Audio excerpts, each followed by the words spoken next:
قرآن پاک کې د الله تبارک و تعالی د طرفنا استحسانا د رزق ذمہواری اخیستل شوې ده.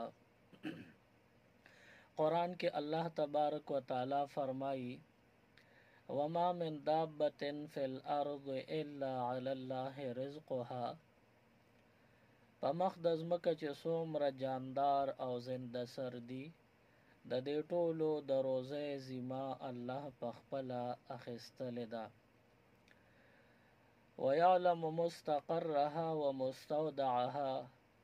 الله تبارک و تعالی ته پته وي او پته ده چې د انسان دا رزق انسان ته به کوم ځای کې ملاویږي، بنده به کوم ځای وي هلته به دته رزق ملاویږي.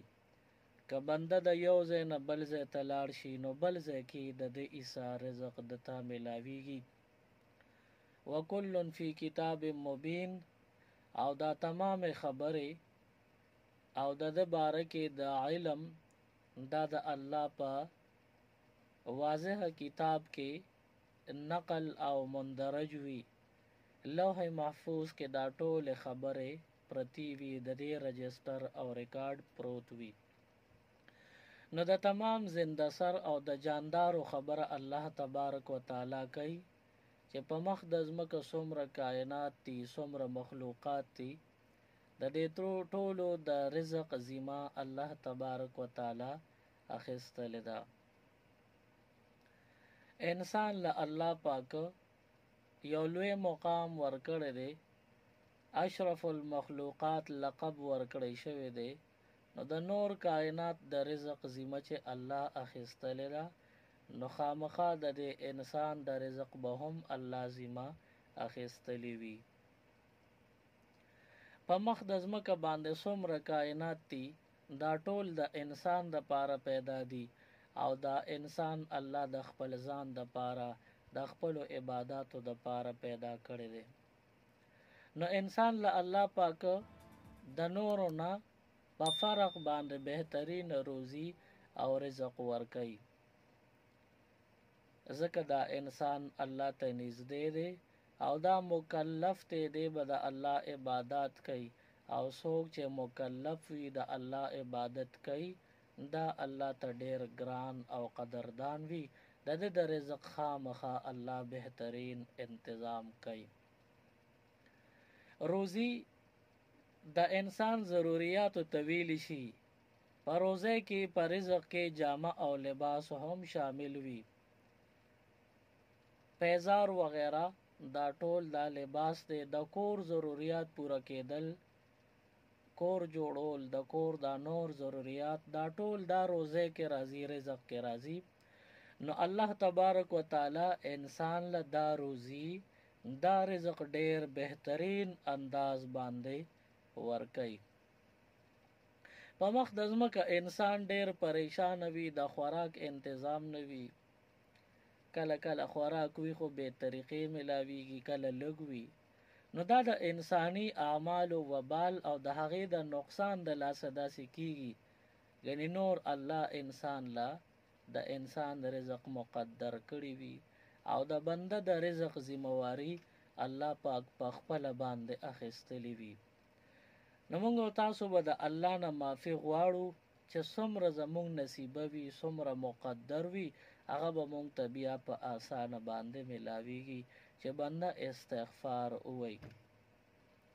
قرآن پاک کې د رزق حوالې سره د ځمکې او د اسمان د برکاتو حوالې سره الله تبارک و تعالی فرمایي ولو ان اهل القرى آمنوا واتقوا. کدی کړه والا ایمان راوړو او تقوی اختیار کړي وا لفتحنا علیهم برکات من السماء والارض. نخامخا مونږ به بیا د اسمانونو او د ځمکو د برکاتو دروازې پرانیستې وي. ولکن کذبوا، لیکن دوی تکذیب وکړ. فاخذناهم بما كانوا یکسبون. نو د دوی د دې کم عمل یو که دا تکذیب او نافرمانی او بید تقوا کارونه کول، د دې عملونو د لاسه مونږ دا خلک رونیول.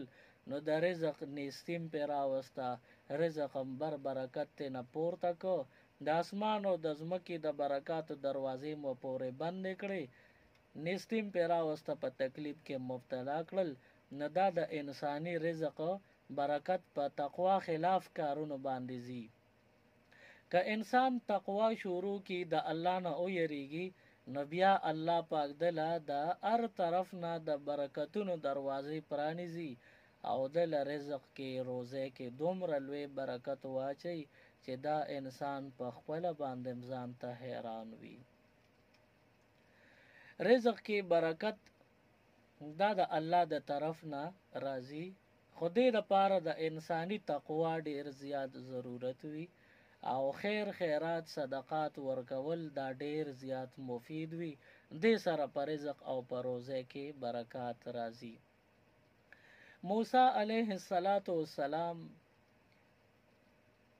یو جلیل القدر پیغمبر دی.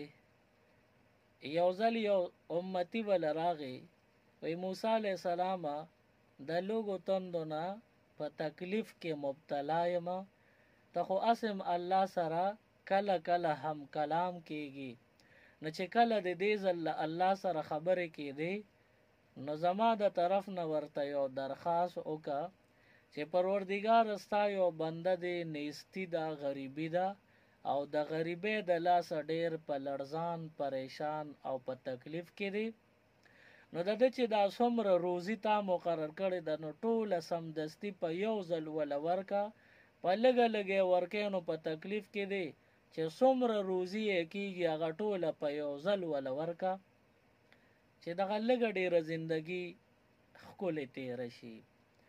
موسی علیه السلام چې کله الله پاک سره هم کلام شو، نو د الله نه سوال وکړ پروردګار ستا یو کمزور عاجز بنده دی او دغه شان یو درخواست کوي چې زما دا رزق لنډ تنګ دی، نه ته راله دا روزي سمدستي په یو ځل باندې را سوې په لږه لږه راکې، ټوله په یو ځل راله راکه، نو زما به دا آخري زندګي لږه په اسانه تېره شي. موسی علیه السلام د الله نه سوال وکړو، الله پاک دغه بنده له چې څه روزي مقدر و ټوله یې ورکړه، نو حدیث کې راغلی دی یو څو بوجې رزق د اسمان نه داسې د سر په سترګو ښکارېده چې را پرېوته او دغه فقیر مسکین بنده ته ورکړی شو. اوس دغه مسکین بنده لاړو، موسی علیه السلام فرمایي وي د ده چې دا کومه روزي زما وړاندې را نازله شوه، وی دا دومره لږه وه، وی ما وی چې یو هفته دوه به تیر شي دا به ختمه شي، دی به بیا د لوږې د لاسه مري. موسی علیه السلام فرمایي وی دغه روزي خو دغه فقیر بنده ته را نازله شوه، وی هغه لاړه خپله چې څومره رزق را نازل شو یو یوړه، وی څه زمانه تېره شو چې کله یو کال تیر شو، وی زه په یو علاقه باندې تېرېدم، ومې کتل خلک راټول دي او په هغه علاقه کې یو غټه اجره کولاو ده او خلکو ته ګورم درستخانونه خورېږي او چاته خوراکې ښودلې کېږي، چاته مشروبات مخې ته کېږي، چاته فروټ مخې ته کېږي، داسې مختلف انعامات او نعمتونه د الله یو بل ته مخکې کېږي او غون لنګر او اجره چلیږي. وی موسی علیه السلام فرمایي چې زمام لږ خیال ذهن ته راغی چې زه ورشم چې دا څوک داسې سخي بنده دی چې د ده دا دومره لوی لنګر او دومره لویه اجره چلیږي او خپل او پردی پکې لګیا دی خوراکونه کوي، ګاونډي او د بهر نه راغلي مسافر دا ټول لګیا دي دا نعمتونه استعمالوي، ګورم چې دا سخي بنده به څوک وي. دننه حجرې ته ورغلی دی چې وی کتل هغه مسکین او فقیر بنده په مخه ورغی کم چې هغه د موسی علیه السلام په دعا باندې هغه ته یو څو بوجې رزق اسمان نه ځمکې ته راخلاص شوی، هغه فقیر مسکین بنده و. موسی علیه السلام ګوته په خوله حق حیران پاتې شو او تپوس د دغه مسکین نه کوي، دغه فقیر نه کوي، وی چې تا دا دومره رزق چې زما په وړاندې تا ته نازل شو خو ډیر لږو، نو دا ته چې خلکو له ورکې دا د کم ځای نه راغې، زما خو یقین ده چې ته به یو څو ورځې کې رزق خپل پوره کې ختم کړي بیا به د لوږې مرې. وای دغه فقیر بنده ورته وی چې بس الله یې راکوي او زه خلکو له ورکوم، خو ما ته هم پته نه لګي چې دا رزق ولې زیات شو. وای د دغې حجرې نه موسی علیه السلام چې بهر ووته، وای د الله نه یې تپوس وکړ پروردګاره دونه رزق دې ورکړی چې د یو څو هفتو دپاره کافي و، زیاتي خو به د دې بنده رزق نه رسېده، دې به د لوږې مړ کېده. نو دا خو یو کال سره پاسه وشو او دا بنده اوس هم مزې چرچې کوي او خلکو لم ورکوي، لنګر چلی. دا دونه برکت د کم ځای نه ورکړی شو. وی موسی علیه السلام ته د الله د طرف نه فرمان وشو چې موسی علیه السلام دې بنده ما سره کاروبار شروع کړ، یو څو بوجې رزق مې ورکړی و، که ده په خپله خوړلی نو ختم کړی دی به مړ شوی و، خو ده ما سره په هغه یو څو بوجې رزق باندې کاروبار شروع کړ. هغه داسې چې ما کم رزق ورکړ نو ده په خپله مو خوړو، په خلکو یې وخوړو. نو چې کومې په خلکو وخوړو نو د هغې خلکو نصیب مې راواغېسته، د ده په دې رزق کې مې شریک کړو. وایي ده بیا په نورو خلکو باندې هغه خوراک وکړو، د هغې نورو خلکو روزي مې د هغوی سره راواغېسته او د ده په دې روزۍ کې مې شامل کړو. نو داسې به ده په خلکو خوراکونه کول او ما به د خلکو حصه نصیبه راغېسته او د ده په روزۍ کې به مې شریکوله، شاملوله. نو ده ما سره کاروبار شروع کړو، زما په نوم به یې خلکو له ورکوله او ما به د خلکو حصه راغېستله، ده په روزۍ کې به مې شریکوله. د دې وجې نه د ده دا د نن لنګر چلیږي. هماغه لږ مقدر معمولي رزق او د هغې خوراک څښاک یو څو بوجۍ وې، هغه ټول هغې کې دومره برکت مې ورته واچو چې نن دارې د کلي مسافر او د کلي مقیم خلک په هغې باندې مزې کوي. معلومه شوه چې انسان په دې لږ لنډ تنګ رزق کې هم ځان له برکت راوستل غواړي، نو دې د الله سره کاروبار شروع کی او د الله په بهترین نامه خلکو باندې خوراک دی شروع کی. د خلکو حصه چې کم رزق الله مقرر کړي هغه به راوالي د دې بنده چې دا خیر خیرات صدقات کوي، د ده په روزه کې به شریک کی، نو ده سره به برکت زیات شي. موسی علیه السلام جلیل القدر پیغمبر دی، د الله د طرف نه د هر یو مخلوق د روزه ذمه اخیستلی شوې ده. د مدین نه کله موسی علیه السلام د شعیب علیه السلام لور بی ځان سره را روانه کی، په لار باندې تیریږي، یخنیم ده، شپم ده، بارانم دی او تیاره ډیره ده. نو د مدین نه را روان دی، مصر ته راځي او په لاره کې تینا سهو وشو، لار خطا شوله، اوس پته نه لګي چې په کومه لار بزم په کومه بنظم. په دغه ټیم کې موسی علیه السلام بیبي په لاره کې ورسره وه، څه یخني وه، څه باران و، څه شپه وه، څه تیاره وه. او په دغه وخت کې د ماشوم د پیدایش آثار موسی علیه السلام محسوس کړل. په دغه ټیم کې زنانه ته د ګرمایش ضرورتي، د باران نه د بچ کېدو ټکانه ورکول پکاري. اوس په لاره کې لار خطا شوې ده، ځنګل منځ دی. اوس په دې وخت کې به موسی علیه السلام چرته اور پیدا کوي چې راوړي چې د موسی علیه السلام اهلیې ته د ګرمایش ضرورت دی چې هغه ضرورت پې پوره شي. داسې یو خوا بل خوا موسی علیه السلام پریشان ولاړ دی، سترګې اړی راړی. ناګانې وکتل بر یو غر دی، د هغې په سوکړی باندې د اور داسې لمبه او د اور رڼا په نظر راغله. چې موسی علیه السلام دغه د اور رڼا او لمبه ولیدله نو خپلې بیبي ته یې وفرمایل، وی ته دلته ایساره شه او ما هغه ځای کې اور په نظر راغی، ما اور ولیده، زه ځم او تا له اور راوړمه چې ستا بدن پې ګرم شي. انی آنست نارا لعلی آتیکم منها بقبس لعلکم تسطلون. هغه ځای کې مې اور ولیده، زه هغه اور له ورځم چې تاله ته لږ شان راوړم او ممکنه ده چې تاسو به په دغې اور باندې ګرمایش محسوس کړئ. نو موسی علیه السلام هغه د غر سوکړی ته ځان رسولی دی چې ویې کتل نو اور نو بلکې دغه د نبوت نور ورته میلو شو. اوس دغه ځای کې نور د نبوت میلو شو. موسی علیه السلام ته حکم وشو، فذهب الی فرعون انه طغى، لاړ شه موسی علیه السلام ته فرعون طرف ته، هغه سرکشي اختیار کړې ده، هغه ته هدایت خبره وکړه او د الله پیغام د الله د یووالي عقیده ورته مخکې کا. موسی علیه السلام ته نبوت ملو شو او ورسره سم دا حکم ملو شو چې لاړ شه او فرعون ته د الله نوم وړاندې کا. نو په دې باندې موسی علیه السلام حیران شو چې خدای پاک ستا د طرف نه حکم دی، دوه حکمونه کیږي، یو حکم دا چې لاړ شه فرعون لا هغه ته د هدایت خبره مخکې کا، او بل دا چې زما بیبیم بیماره ده هغې ته زما ضرورت دی. نه د موسی علیه السلام په زړه کې راغلل چې دې وخت کې زما د پاره کم کار اول کول ضروری دی او کم کار په دویم ځل کول ضروری دی.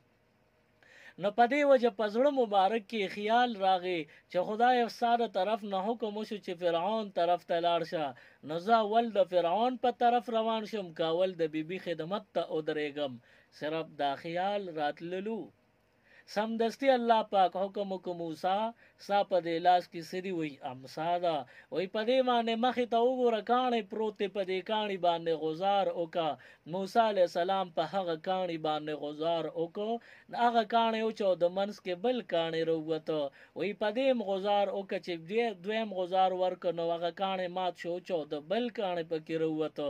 وایي بیا غزار ورکړه چې بیا په هغه امسا باندې هغه کاڼی و، نو هغه کاڼی وچو د منځ کې یو چینجی راووته او په هغه چینجی خوله کې شنه پاڼه موسی علیه السلام ولیدله. چې موسی علیه السلام دغه شنه پاڼه د دریو کاڼو کې دننه د چینجي په خوله کې ولیده، نو په دې نتیجه ورسېده چې الله په دریو کاڼو کې دننه د چینجي له رزق ورکوي، روزي رسان الله دی. نو زما د بیبي خیال به ولې نه ساتي، زما د بیبي خصمانو حفاظت به ولې نه کوي. موسی علیه السلام صادر مبارک په اوږه کو بس روان شو د فرعون په طرف باندې، او خپلې بیبي ته اطلاق دریم اونو کړه چې یاره ته خپل پلار کرزا او زه مخکې ځم د موسی علیه السلام ورته دا اونوي چې ماته د فرعون د هدایت او د پیغام رسولو حکم شوی دی. اوس دغه ټیم کې موسی علیه السلام ګوري چې دغه کم چینجی په دریو کاڼو کې دننه د هغه په خوله کې شنه پاڼه ده، نو دغه چینجی ذکر کوي، تسبیحات بیانوي. اوس دغه چینجی چې موسی علیه السلام ولیده چې تسبیحات بیانوي نو ډېر غلی لګیو، نو غوږ مبارک یې ورنږدې که چې دې څه تسبیح بیانوي. نو موسی علیه السلام فرمایي چې ډېر ورنږدې شومه، وایي زه پې پوه شوم چې دغه چینجی ذکر کوي د الله تسبیح بیانوي. سبحان من یرانی، پاکی د هغه ذات لره چې ما ویني، و یعرف مکانی، او زما مکانم ورته معلوم دی، زه ته چې ته خطا کېږم نه، و یرزقنی ولا ینسانی، او مال بر وقت رزق او روزیم راکوي او کله ته ایریږم هم نه. موسی علیه السلام فرمایي چې دا کلمات مې واورېدل، وایي سمدستي روان شوم د فرعون په طرف باندې او خپلې بیبي ته مې اطلاع ونه کړه چې زه د الله د طرف نه پیغمبر شوم او زه فرعون له د الله پیغام وړاندې کوم. نو ګوره الله پاک په دریو کاڼو کې دننه یو چینجي له شنه پاڼه ورکوي، روزي ورکوي. نو چینجي خو اشرف المخلوقات نه دی، انسان ته اشرف المخلوقات چې په دریو کاڼو کې دننه چینجي له تازه رزق ورکوي، نو تاله به رزق الله ولې نه درکوي. قرآن پاک کې الله تبارک و تعالی فرمایي لا تقتلوا اولادکم من املاق، تاسو خپل اولاد مه وژنئ د وجې د یرې نه، د غریبۍ او د نیستۍ د وجې نه خپل اولاد او بچي مه وژنئ. د عربو دا یو دستور و چې کم بنده ډیر به غریب و نو د بچو د حلالولو تبا نوبت او معمولی بانې خلکو جوړولې. نو د عربو دا یو ناکاره دستور او سوچ او رواجو چې کم سړی به ډیر غریب شو نو بچی به بند کړل، وای د بچو ضرورت نشته، ځکه که زما بچی پیدا کیږي نو زه غریب یم نیستمن یم، زه په خپل ځان نشم ساتلی، ځان نشم پاللی، نو نور بچی به زه څنګه وپالم. د عربو دا دستور او دا سوچ او فکر و چې که مونږ له الله بچي راکوي او دی به غریبانانو، نو بیا هغه بچي بندول به شروع کړل چې بچي نور نه راوړو، او که بچي به وو نو هغه بچو کې به بیا چون چونو وکړو چې کم بچي ډیر خوراکیانو او د کور د خوراک د رزق څخه آمدن خاص ذریعہ طریقه به نه وه، هغه کم چې ډیر خوراکیان یو هغه بچي به حلال کړل. قرآن یو آیت را نازل شو، لا تقتلوا اولادکم من املاق، تاسو خپل بچي د غربت د وجې نه مه قتل کوئ. نو ځینې عربو او ځینې کفارو به دا عمل کو چې خپل بچي دا به حلالول، ذبح کول، او کله کله یو سړی په خپله به ګزاره کېده، خدا یو خیال به راغی چې یاره زه اوس کمزورې شومه او زما نه دا رستو کوم بچي پاتې کېږي دا په خپله ځان نشي ساتلی، دا واړه دي، نو د ځان نه به تمه قطع شوه، نو ټول بچي به اول حلال کړل. وایي هسې نه زما نه رستو پاتې شي نو خلک به ما پورې خاندي چې دا د فلاني بچي دي او د غریبۍ د لاسه د خوراک سکاک دره کې نه لګي، نو ما پورې به خاندي، نو په خپل لاس به سنبال که ټول به حلال کړل. نو الله تبارک و تعالی د طرف نه حکم را نازل شو چې تاسو خپل بچیان د غربت د وجې مه وژنئ، نحنو نرزقکم، مونږ تاسو لم روزي درکو، و ایاهم، او ستاسو د بچیانو ستاسو اولاد تم روزي ورکو. نو دې زمانه کې هم ډیر خلک دغه سوچ لري، ټیک ده چې په چاړه باندې خپل بچي حلالوي او ذبح کوي نه، خو بیا هم ډیر خلک دا سوچ لري ماشوم د پیدایش نه مخکې د ماشوم دنیا ته د راتلو نه مخکې انتظام وکړي، ماشوم ختم کی، دنیا ته لا راغلی نوي، سترګې غړېدلې نوي، چې د آخرت طرف ته په لوري روان کی او دغه بچو له مخه بدله کی، دنیا ته د راتلو مقام ورته ورنکي. ځینې خلک یې هغوی د هلک او د جینۍ فکر کوي، که هلک وي نو خو خیر دی، که جینۍ وي نو بیا ختمول پکار دی، نو دا ټول په قتل او د قتل په عظیم جرم کې شمار، د قتل په ګناه کې راځي. الله فرمایي مونږ تاسو لم روزي درکو او تاسو بچو لم روزي ورکو. نه د روزې ذمه الله تبارک و تعالی په خپله باندې اخیستلې ده. صحابه کرامو په دور کې د حضور علیه السلام په دور کې یو واقعه مخې ته راغلی وه. حضور علیه السلام مدینه منوره کې او د لرې نه یو د صحابه کرامو وفد راغلی دی، د اشعریین قبیلې خلکو او هغوی راغلی دی حضور علیه السلام سره د ملاقات په غرض باندې د کور نه راوتي دي، او چې کله حضور علیه السلام ته رانږدې شو نو د حضور علیه السلام نه لږه مزل فاصله کې لري یو ځای کې خیمه خښه کړه او هلته دمه وکړه، او دا یې ووی چې مونږ به دلته سا صورت شو چې ښه دمه شو، د هغې نه وروسته به حضور علیه السلام سره ملاقات وکړو.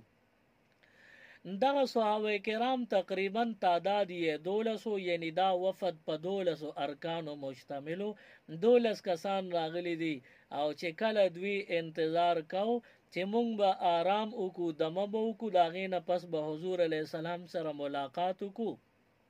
په دغه ټیم کې دوی دا خیال راغلی دی مونږ چون کې د نبی علیه السلام ملمانه یو، نو یو 2 کسان به ولیږو یا یو ملګری به ولیږو او حضور علیه السلام ته به درخواست وکړو چې مونږ تاسو سره ملاویږو، خو اول لږ آرام او دمه کو، او ستاسو ملمانه یو نو زمونږ سره مناسب ملمستي او که د لوږې د لاسه مونږ ته تکلیف دی. نو دغه 12 کسانو کې یو کس مقرر شو، وی ته به دا کار وکړي چې حضور علیه السلام ته به زمونږ پیغام ورسې چې مونږ له د خوراک څښاک څه بندوبست وکړي.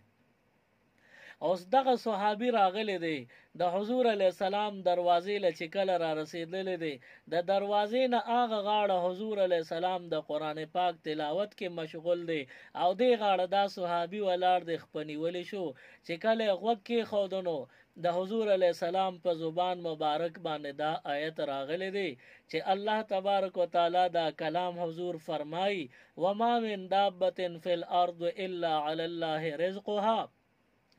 دغه صحابي اهل زبان دی په دې باندې پیښ شو چې د دې آیت مبارک مقصد دا دی چې الله د هر جاندار د روزې ذمه په خپل اغشته د پزانې لازم کړی دی چې دې صحابي دا آیت ووریدو نو حضور علی السلام سره ملاقات مونږ دغه مرګرو هغه خبره متون رسوله چې موږ له د روزې او د رزق بندوبسو که زمونږ سره ملمستیو کا خبره په ځای پرې خوا حضور سره ملوم نشو لاړ خپل ملګرو له او کله چې ملګرو له ورغې نو هغوی اوږي او تپوس یې ترې وکړه وی تا پیغام ورسو کنه ندی ورته وی او ستاسو پیغام رسیدلی دی وی حضور علیه السلام سو فرمایل ندی ورته وی هر څه چې فرمایلی خو ستاسو لپاره د بهترین رزق او د خوراک بندوبست کیږي تاسو بې فکره شئ.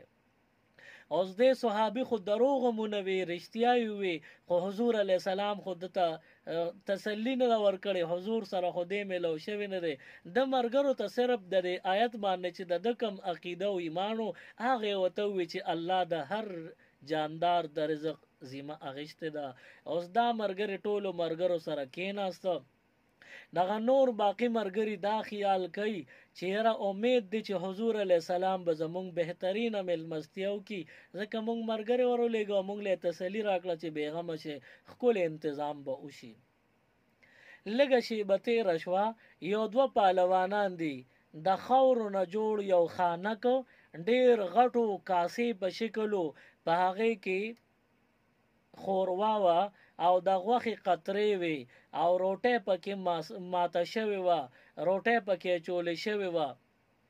اوس دغې دوو پهلوانانو دغه د خوروا والا خوراک غټ خانک په لاسو کې نیولې دی او دلته یې راوړو او اواز کوي وي اشعریین څه شو نو دغه اشعریین ورته پاڅېدل وی مونږ یو وی ښځه دا ستاسو د رزق انتظام دی دا خوراک وکړئ. اوس دغه خوراک ډیر بهترین طریقه باندې دی صحابه کرامو وکړو ځکه دوی اوږي شوي د خوراک ټیم هم پې ډېر سخته تېره شوې وه چې دوی په مړه ګېډه خوراک وکړو څه ښکلې طعامو نو مزه یې ورکړه د هغې نه چې کله دوی فارغ شو نو ډېر زیات خوراک ترې نه پاتې شو. اوس دې صحابه کرامو وی چې دا خو حضور علیه السلام زمونږه ښکلې مېلمستیا وکړه خو د هغوی خو مېلمانه بیا نورم ځي راځي لہذا دا کم خوراک مونږ نه پاتې شوی دی دا به ورته ولیږو چې که ستاسو نورو مېلمنو له پکار شي او شکریا به هم ادا کو. نو دغه صحابه کرامو کې یو دوه صحابه کرام لګي شو او دغه د غوښې خوروا او خانه کې اوچت کړی دی او د حضور علیه السلام دربار کې حاضر شوي دي او شکریا یې هم ادا کړله او ورته وي تاسو مونږ له ډېر ښکلې د رزق انتظام وکړ. وی حضور علیه السلام ورته فرمایي چې زه خو د څه نه خبره تر نه یم دا رزق خو ما تاسو له نه دی درلېږلی. نو دغې صحابه کرامو دغه کم صحابي چې اول را لېږلي هغې راوغوستو حضور علیه السلام ته مخې ته کېنو وی تاله چې مونږه پیغام درکړه چې لاړ شه حضور له پیغام یوسه وی ته چې واپس رالی چې بېغمه شی ښکلې انتظام به وشي نه ته چاله راغلی وې. ناغه صحابي حضور علیه السلام ته فرمایي وی چې کله زه راغلمه ستاسو په زبان مبارک دا آیت مې واورېده وما من دابة فی الارض الا علی الله رزقها په مخ د ځمکه کم زنده سر او جاندار چې وي د هغه د روزې انتظام الله په خپله ذمه اخیستی دی. وی چې دا آیت مې واورېده وی ما وی چې الله ذمه اخیستی ده نو تاسو څه له په تکلیف کې واقع کوم بس په چپه خولې لاړم صحابه کرامو دې ملګرو له او دوی ته مې وویل چې انتظام بوشي مطلب الله به انتظام وکي. نو حضور علیه السلام وفرمایل وی دا کم خوراک چې تاسو ته راغلی دی نو دا د الله تبارک وتعالی د طرف نه نعمت او انعام تاسو له روزي الله درکړی ده دا د الله د طرف نه تاسو ته تحفه ده، دا ستاسو نصیب او ستاسو روزي وه. نو معلومه شوه چې انساني رزق الله په خپله ذمه اخیسته ده. مونږ او تاسو د الله نه غواړو او ورسره د ګناه نه ځان ساتو، پرهیز کوو، نو زمونږ په رزق کې به برکت زیاتیږي. زمونږ د رزق د نیستۍ چې کمې مسلې مونږ ته راځي، نو دا زمونږ د بد عملونو د لاسه زمونږ د ګناهونو وبال دی په مونږ باندې مسلط دی. که مونږ او تاسو نن د الله نه معافي وغوسته او نن هم توبه وویستله، استغفار هم وظیفه کړله، د الله د طرف نه د باران په شکل مونږ ته دا نعمتونه ویړیا را نازلیږي به. خو که مونږ او تاسو د الله نه معافي وغوسته او په ګناهونو هم توبه وویسته او الله هم رضا که الله سره هم صلح وکړه، دا هر څه به الله مونږ او تاسو له راکړي. د الله نه سوال کوو چې الله زمونږ ګناهونه خطاګانې معاف کړي، زمونږ څومره مشکلات دي هغه راته حل کړي، څومره ضروریات دي هغه راله پوره کړي. چا رانه دعاګانې غوښتې دي، ډېر نارینه به وي، ډېر زنانه به وي، زما خویندې میندې به وي، هغوی به د دعا درخواست کړی وي. خو تاسو اندازه ولګوئ د یو نوم اخیستل ماته ګران وي. الله دې دغې ټولو له لوی خیر او برکت ورکړي. د چا چې حاجتونه د ټولو حاجتونه دې الله پوره کړي، د چا ضروريات د ټولو ضروريات ته الله پوره کړي. څوک چې په مشکلاتو کې راګيري الله دې مشکلات حل کړي. د چا نکاح نه وي شوي ښکلې بهترین نکاح دې الله وکړي، او د چا نکاح شوی د اولاد بهترین دې الله نصیب کړي. چاله د اولاد پروردګار ورکړی دې د مور پلار د پاره د سترګو یخوالي وګرځي. یا الله زمونږ مړي او ژوندي ټول وبخې، زمونږ بیمارانو له شفای کامله عاجله د نیک عمل لپاره ورکړي. کم خلک نارینه زنانه لوی وي که واړه وي، کورونو کې هسپتالونو کې څومره خلک په بیمارو کې مبتلای، الله ته ورله شفای کامله عاجله د نیک عمل لپاره ورکړي. او کم اهل اسلام مردگانان وفات شوي پروردګاره د ټولو قبرونه ګل و ګلزار او د جنت باغچې وګرځي. او الہ العالمین زما والد محترم قبر ګلو ګلزار کې د جنت باغچې وګرځي.